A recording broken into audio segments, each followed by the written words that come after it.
Berikut kisah seorang pemain sepak bola yang tidak hanya sekedar mengelola bola, tetapi dengan rasa cinta yang besar terhadap tanah airnya, berusaha untuk meredakan konflik nasional yang sedang berlangsung. Alih-alih menjalani kehidupan yang sukses, ia memilih untuk memainkan peran penting dalam mengakhiri permusuhan tersebut. Di video kali ini, kita akan melihat bagaimana Drogba berupaya meredahkan perang saudara yang terjadi di negaranya Pantai Gading. Pada tanggal 8 Oktober 2005, kualifikasi Piala Dunia 2006 tengah berlangsung di zona Afrika. 30 negara yang lolos ke babak akhir dibagi menjadi 5 grup untuk memperebutkan 5 tempat di Piala Dunia 2006 yang akan berlangsung di Jerman. Tim yang akan lolos ke Piala Dunia 2006 adalah tim yang menjadi juara grup di setiap grup. Pantai Gading berada di grup 3 bersama Kamerun, Mesir, Libya, Sudan, dan Benin. Sebelum pertandingan terakhir yang akan menjadi penentu siapa yang akan lolos ke Piala Dunia 2006, Kamerun berada di puncak klasemen grup 3 dengan 20 poin, disusul Pantai Gading yang berada di urutan kedua dengan 19 poin. Pertandingan terakhir Kamerun akan berhadapan dengan Mesir, dan Pantai Gading akan berhadapan dengan Sudan. Kemenangan Kamerun atas Mesir akan membuat mereka mencapai turnamen ke-6 mereka di Piala Dunia. Tidak peduli dengan hasil yang diperoleh Pantai Gading di pertandingan terakhirnya, karena tidak memberikan pengaruh apapun. Namun di sisi lain Pantai Gading harus berjuang untuk menang dan berharap Kamerun kalah ataupun imbang saat melawan Mesir agar dapat menyalip mereka dan lolos sebagai gantinya untuk pertama kalinya di pentas Piala Dunia. Sementara bintang-bintang sepak bola Pantai Gading berada di ambang sejarah, namun di negaranya sendiri sedang berada di ambang sesuatu yang gelap. Perang saudara yang dimulai pada tahun 2002 telah memecah belah negara itu, dengan pemerintahan Presiden Laurent Gbagbo menguasai wilayah selatan dan faksi pemberontak yang dikenal sebagai pasukan baru Pantai Gading menguasai wilayah utara. Kerusuhan terus berlanjut selama beberapa tahun berikutnya. Siklus gencatan senjata yang tiada henti, perjanjian perdamaian yang gagal, dan pertempuran yang terus berlangsung hingga akhir tahun 2004. Perundingan gencatan senjata telah dilakukan pada bulan Oktober 2002 serta bulan Januari dan Juli 2003. Tetapi tidak ada resolusi permanen yang ditemukan di negara tersebut. Sebagian besar pertempuran telah berhenti pada akhir tahun 2004, tetapi Pantai Gading masih terbagi dua. Pasukan baru menguasai wilayah utara yang bermarkas di Bouake, sementara pemerintahan dan para pendukungnya beroperasi di ibu kota Abidjan, tempat lahir Drogba, di wilayah selatan. Pos pemeriksaan di jalan antara wilayah utara dan selatan tetap ada. Tentara dari kedua belah pihak memeriksa kendaraan yang lewat dan terkadang meminta suap sebelum diizinkan masuk. Pantai Gading tampak seperti sepasang negara, bukan satu negara berdaulat yang bersatu. Didier Drogba yang pada saat itu bermain untuk Chelsea menjadi ujung tombak dan sekaligus menjadi orang yang disegani dalam timnas Pantai Gading. Atas rasa cinta terhadap tanah airnya, ia membawa misi untuk meredakan perpecahan yang sedang terjadi dengan memanfaatkan momentum sepak bola sebagai sarana untuk membawa negaranya kembali ke suasana damai. Drogba memang seorang penyerang yang sudah sering mendapatkan tekanan dalam pertandingan di level Eropa. Namun tekanan pada malam Oktober di Sudan itu benar-benar berbeda. Pertandingan Kamerun melawan Mesir di Yaounde dan pertandingan Pantai Gading dengan Sudan dimulai secara bersamaan. Pantai Gading yang tahu bahwa kemenangan adalah satu-satunya yang harus mereka raih untuk bermimpi bermain di Piala Dunia. Pantai Gading berhasil mengalahkan tim Sudan yang berada di posisi kedua terbawah dalam grup. Pada menit ke-73 Pantai Gading telah unggul 3 gol. Gol Sudan pada menit ke-89 tidak lebih dari sekedar gol hiburan belaka. Pantai Gading menyelesaikan pertandingan terakhir mereka dengan mudah. Tetapi jauh di Yaounde, tempat berlangsungnya pertandingan Kamerun melawan Mesir, gambarannya sangat berbeda.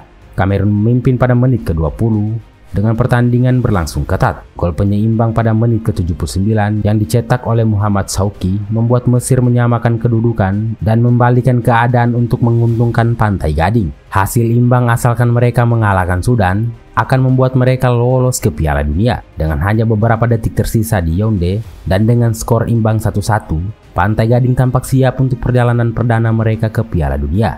Pertandingan mereka di Sudan telah berakhir. Drogba berdiri dikelilingi oleh rekan-rekannya. Mereka semua mendengarkan radio dan menunggu.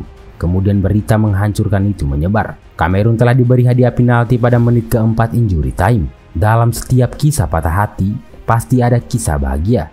Tendangan penalti Pierre Wome membentur tiang kiri gawang dan melebar. Para pemain Kamerun putus asa di area penalti. Beberapa menarik kaos mereka menutup mata. Di sisi lain benua, Pantai Gading bergemuruh. Untuk pertama kalinya dalam sejarah, mereka akan berkompetisi di level tertinggi sepak bola internasional. Di seluruh negeri, setiap orang, setiap rumah merasa bahagia. Hari itu mereka semua lupa bahwa negara ini masih terbagi dalam dua kubu utara dan selatan akibat dari perang.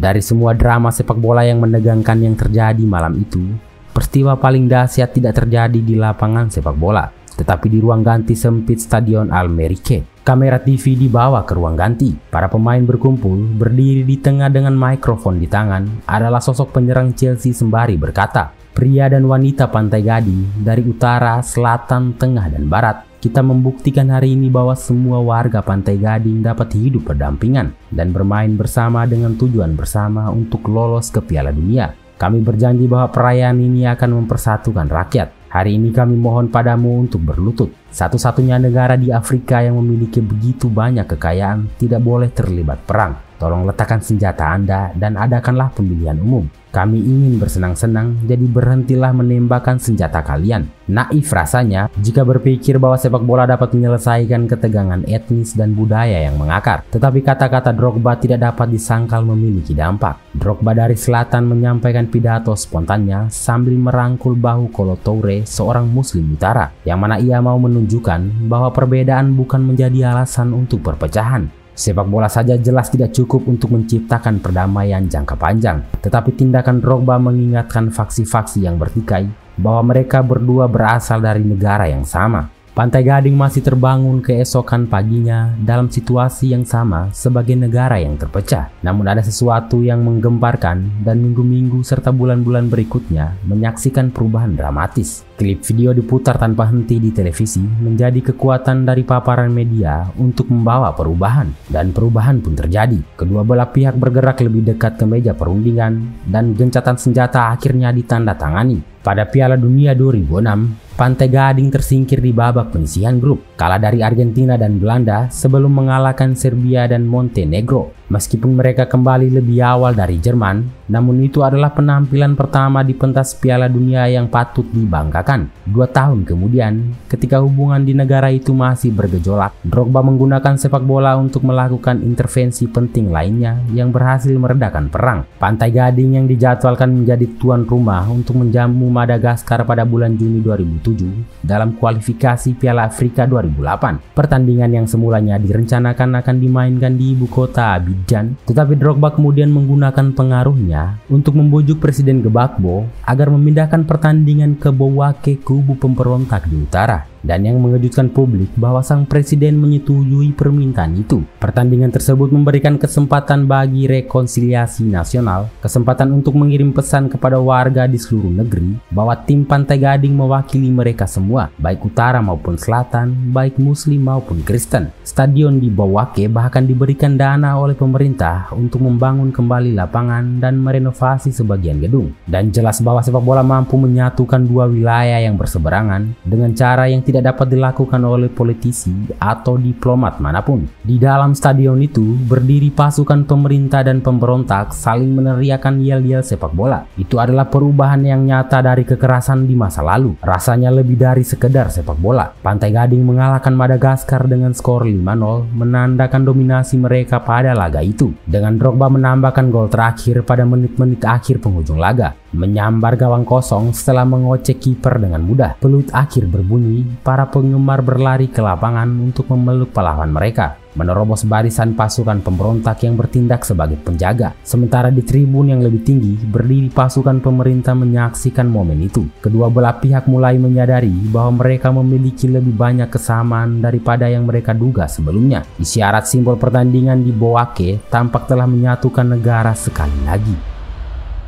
Namun apa yang terjadi kemudian sangat berbeda. Kemenangan yang singkat, euforia seputar kedua pertandingan tersebut mulai memudar. Hanya 5 tahun kemudian, kekerasan kembali mencengkram negara itu setelah pemilihan umum yang disengketakan, yang mengakibatkan ribuan orang kehilangan nyawa dan berpuncak pada penangkapan Presiden Gbagbo, yang akhirnya diadili di Den Haag atas kejahatan terhadap kemanusiaan. Generasi emas Pantai Gading tidak pernah benar-benar memenuhi potensinya di sepak bola. Mereka gagal mencapai babak babak sistem gugur Piala Dunia dan gagal memenangkan trofi Piala Afrika. Tetapi momen terbaik tim itu datang di luar lapangan sepak bola. Kumpulan pemain Muslim dan Kristen, Utara dan Selatan memberikan simbol solidaritas dan persahabatan yang nyata pada saat Pantai Gading terpecah menjadi dua. Mereka menunjukkan bahwa kita masih bisa hidup bersama, bahwa kita masih bisa menjadi Pantai Gading seperti sebelumnya. Ini bukan tentang sepak bola, tetapi tentang penyatuan sebuah negara. 11 orang yang menendang bola tidak dapat menyelesaikan masalah suatu negara secara permanen, tetapi kekuatan sepak bola tidak dapat diremehkan. Dengan mengangkat mikrofon dan berbicara kepada rakyat, atau menggunakan pengaruh pribadinya untuk memindahkan pertandingan ke Bouake dan mengirim pesan kepada semua warga Pantai Gading bahwa pemberontak Utara juga merupakan bagian dari negara mereka. Didier Drogba dengan niat tulus ingin menyatukan wilayah yang bertikai dan memberikan tujuan yang dapat menyatukan mereka berdua. Drogba dan rekan-rekannya tidak benar-benar menghentikan perang saudara, namun melalui sepak bola mereka setidaknya memberikan gambaran bahwa negara ini masih bisa untuk bersatu.